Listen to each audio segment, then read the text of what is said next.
Do you want to control how you see items on your desktop? You can do so by right-clicking on your desktop screen and selecting Show View Options. From this menu, you have the power to control how your icons show up, the size, and much more. For example, you can choose how your stacks are grouped using the Stack By menu.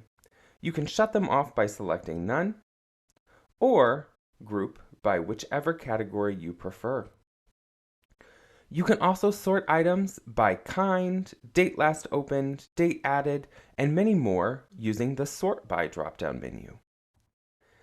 If you prefer icons to be smaller or larger, just use the icon size slider.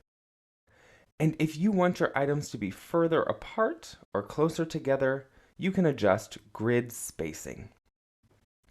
Using the text size dropdown, you can determine how large icons appear. And if you'd like your labels for your items to be on the right rather than on the bottom, simply toggle from bottom to right in the label position section.